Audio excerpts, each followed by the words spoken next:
All right, you've seen the title. Today I'm gonna be helping you out to choose which iPad that you should buy if you're a student. Now, it's actually an easier decision than it seems.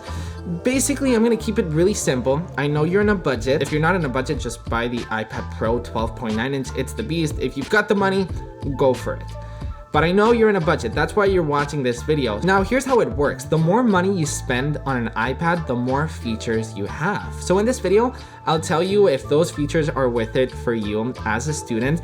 And at the end of the video, I'll tell you in general, what the perfect iPad in terms of budget value that you should pick up if you're a student. So without further ado, let's go ahead and start off with the most budget option possible. And that's the iPad 9. With the iPad 9, you're gonna get a quite outdated design. You're gonna get the slowest processor, that's the A13 Bionic chip. Now, by no means you're buying a slow device, but I mean, if you compare it to the other iPads, you are getting the slowest iPad out there. You're getting a non-laminated display. Now, this for me is quite a big deal. What this basically means is that between the display and the actual glass, there's actually a gap. If you don't really know what I mean, I recommend you to actually go to an Apple store and go see the gap. You'll obviously see it. Now this for me, it bugs me. I like the display to be laminated. I like the display to be on the top of the display. Is it the biggest deal in the world? No, but it definitely is noticeable. Now it's compatible with the first generation Apple Pencil, which basically means that you charge your Apple Pencil right on to your Lightning port, and yes, it does support Lightning. It's not USB-C. Now having Lightning on an iPad in 2023 is really not the best way to go. In terms of keyboard, you've got the Smart Keyboard, which is a really good keyboard that is extremely lightweight and extremely comfortable. Now keep in mind that this keyboard does not have a trackpad, and you've got Touch ID instead of Face ID right on the home button with that outdated design. Now here's my quick thoughts on this iPad. If you're really tight in a budget, at the end of the day, 85% of what all the other iPads do, your iPad 9th generation will handle it perfectly. Now, yes, you've got an outdated design and kind of an outdated processor, but guess what? Students aren't really like the highest end gamers, even though you can technically game, but of course, I mean, this iPad is not meant for pro photo editing. This iPad is obviously not meant for pro gaming. But for basic students, if you don't mind that outdated design, this iPad is definitely not a bad choice. Now, if you've got a larger budget, now let's get on to the iPad 10. Now the iPad 10 practically has most of the iPad 9's weaknesses, but it's got that beautifully new design with a bunch of fun colors. It still has that non-laminated display, so you're still gonna see that gap. You still have the first generation Apple Pencil. You have a little bit of a faster chip. That's the A14 Bionic chip, so a little bit faster. Good thing about this iPad is that it's actually got USB-C. So what that means is that you can plug in a bunch of flash drives, a bunch of adapters, and the coolest thing for us as students is that you can actually connect your iPhone with a USB-C to Lightning cable. So you can actually share the battery that your iPad has to your iPhone, which is extremely useful. You can also connect your AirPods to that, which is great. My favorite thing about this iPad, obviously apart from the design and that it comes in pink and yellow and all these fun colors, is that the camera is actually right in the middle. I hate that the most expensive iPads like the iPad Pro 12.9 inch, the camera is on the left. It should be in the middle, and on the iPad 10 is right on the middle. Now, a weakness and a really weird thing that Apple did with this iPad is that it's compatible with the first generation Apple Pencil. That Apple Pencil first generation is Lightning. The iPad 10 has USB-C, so how in the world do you charge this thing? You've got an adapter and you've got a cable, which you charge it just like that. Now, what if you lose the adapter? You gotta buy a different adapter. Or you can charge it with your iPhone, but it's not the best experience in the world. All right, our third iPad in the lineup is the iPad mini.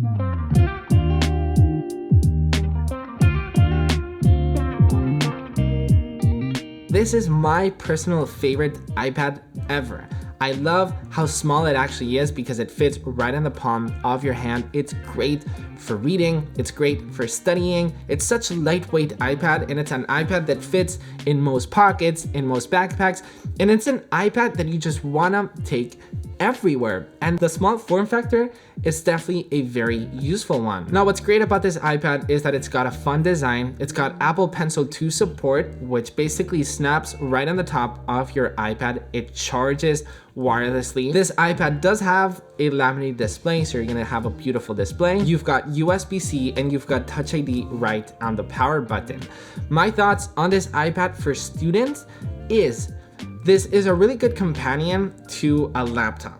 So if you've got a laptop and you want an iPad, definitely get an iPad mini. So you've got the keyboard on the MacBook if you ever need to type in a bunch of essays, and then you've got the Apple Pencil for note taking, you've got the iPad for studying.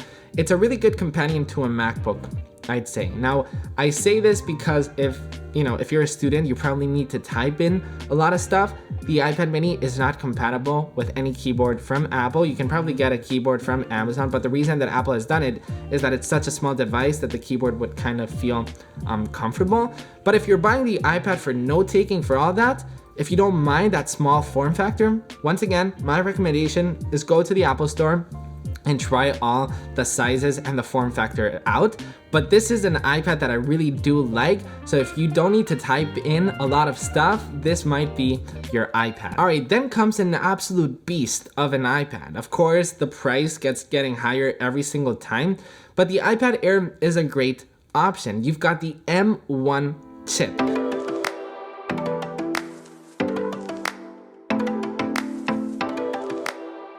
Now, I don't want to talk and I don't want to be technical here, but basically the M1 chip is so powerful for photo editing, for video editing, for all of that.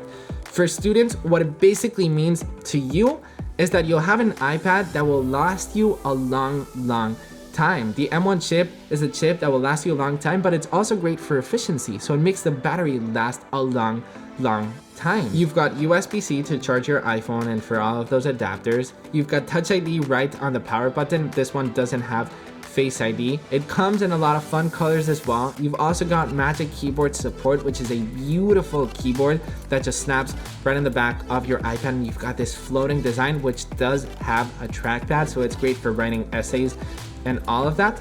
And overall, you've got the perfect iPad. You've got a little bit of everything. It is pricey, it does get pricey, but it's a great value iPad. Then, if you've got just the budget, if you're like, okay, my uncle from Alabama is buying me an iPad, this is your iPad. The iPad Pro M2. You've got the best of the best from Apple. You've got the M2 chip inside of this thing, so if the M1 chip is fast, the M2 just even gets faster, which means it will also last you a long time. You've got two cameras on the back of this iPad. One is an ultra-wide camera, which is actually quite useful for students. You're gonna see a lot of people saying, why do we need an extra camera on an iPad? Well, if you were scanning like a document with your iPad like at this height, you've got to do it like this with other iPads because, since it doesn't have an ultra-wide with the iPad Pro, you just do it like this and it's got an ultra-wide instead of this. So yeah, you're not gonna look like a douchebag at the library. You've also got a lighter scanner on this iPad, which basically means if you're a student, unless you're studying something that you're using augmented reality, you're not really gonna need to do this. The display of the iPad Pro, especially the 12.9 inch, is the best iPad yet. This is a professional display. It's great for color accuracy, and you've got an XDR display, one, which is the most advanced display that Apple has ever made, and two, you've got that 120 hertz display, which basically means that the display just refreshes so quick, and you've just got a fluid experience. Go to the Apple Store and check it out, but it's so incredibly fluid. Something else to note is that this is the only iPad that has Face ID, so no Touch ID on the power button. You just swipe up and your iPad is automatically unlocked. So those are the luxuries. So my conclusion with all the iPads is, which iPad should you get? I've already told you, if you've got the budget, obviously go ahead and pick up the iPad Pro M2. But if you're watching this video, this probably means that you might be in a budget. So if you're really tight in a budget, The iPad 9 is the worst iPad that you can get, but it's still an iPad and you will still be able to do all of your school tasks, which is why you need an iPad. Now, if you've got some budget to play around with, my recommendation for most people is if you've got the money, you obviously don't want to spend the iPad Pro because it's too expensive. My recommendation for most people would be the iPad Air. You've pretty much got the best specs out there. You've got the M1 chip, which is one of the best chips that Apple ever has. You've got Apple Pencil 2 support. You've got USB-C. You've got a laminated display. You've got a pretty large display to play around with. You've got Magic Keyboard, which also comes with a trackpad. Here's the thing, if the budget for the iPad Air is too expensive, then my recommendation would be the iPad 10. But all the iPads, as I said, even the iPad 9, they're all great options because at the end of the day, any iPad is an iPad. I've reviewed all of the iPads that I've mentioned in this video, so make sure to give those a look. Hopefully I helped you out. Let me know in the comments down below which iPad are you getting for college, for high school, or whatever you're in.